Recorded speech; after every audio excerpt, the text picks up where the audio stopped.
Good morning বন্ধুরা। আজকে বেশ রোদ উঠেছে। আজকে অনেক দিন পর রংপুরে রোদ দেখা গেল। দেখা যাচ্ছে কি না? তাই আমি জানলাগুলো খুলে দিলাম। আমার মেয়েকে সকালে তেল দিয়ে দিচ্ছি, জয়তুনের তেল, সুনহা থেকে। এরপর রান্না বান্না করলাম, মুরগির মাংস, সবজি আর ডাল রান্না করতেছি আমরা আজকে। আর আজকে আবারও ঘর ডিপ ক্লিন করতেছি। আমার আপা হেল্পিং হ্যান্ড, উনি সাহায্য করতেছে। এখন আমি মিস্টার ব্রাশও দিয়ে ডিপ ক্লিনজিংটা আমরা করতেছি। মিস্টার ব্রাশও আসলে অসাধারণ একটি জিনিস। মুরগির মাংসতে অনেক সময় রসুন খায় আমার মেয়ে, তাই রসুন দিয়েছি। এখন তোমার ভাইয়াদের কাজ দেখো, এই মাথার কাছে সব কিছু নিয়ে এসে এটা সরায় আবার পরিষ্কার করলাম আমরা। ছেলে মানুষের কাজই এরকম মনে হয়। তারপরে তার ল্যাপটপের টেবিলটা পরিষ্কার করতেছি। ল্যাপটপ তোমরা খুব হালকাভাবে পরিষ্কার করবে, তাহলে নষ্ট হয়ে যায়।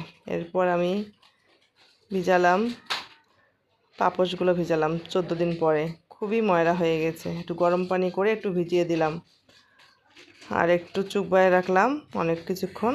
তারপরে ধুয়ে দিলে একদম ঝকঝকে হয়ে যাবে পাপোশগুলো। আবার এই যে ড্রয়িং রুম পরিষ্কার করতেছি আমরা। ড্রয়িং রুমে চলে আসলাম। কাঠের জিনিসগুলো তোমরা যত মুছবে কাঠের জিনিস তত পরিষ্কার হবে। সোফা আমার কাঠের তো, তাই কাঠের জিনিস যত পরিষ্কার করবে অত সুন্দর চকচক করবে, বুঝছো বন্ধুরা? এই যে আমরা ডিপ ক্লিন করতেছি, এই যে সব কিছু পরিষ্কার করা হচ্ছে। এরপর আপা ঘর ঝাড়ু দিচ্ছে, ডিপ ক্লিন করে ঘর ঝাড়ু দেওয়া হচ্ছে, ঘর ঝাড়ু দিচ্ছে। আর এই যে আমি চিরুনি নিয়ে কথা বলি। একটা গরম পানি করবা, গরম পানির মধ্যে সার্ফ এক্সেল দিয়ে চিরুনিগুলো সকালে ভিজিয়ে রাখবা, বিকালে এমনি ধুয়ে দেবা, দেখবা সব ময়লা উঠে গেছে। মূলত চিরুনিগুলো আমি এখানে দিয়েছি এর জন্য তোমার বালতিতে ভিজা রাখবা, তাহলে পরিষ্কার হয়ে যাবে। আর এই যে বাথরুম আমি কীভাবে পরিষ্কার করি দেখো বন্ধুরা।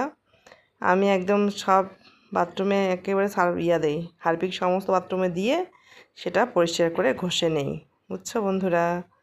আজকের ব্লগটা এই পর্যন্ত আমি শেষ করছি। আমার সঙ্গেই থেকো, নীল আকাশের আপার সঙ্গে। বাই বাই বন্ধুরা।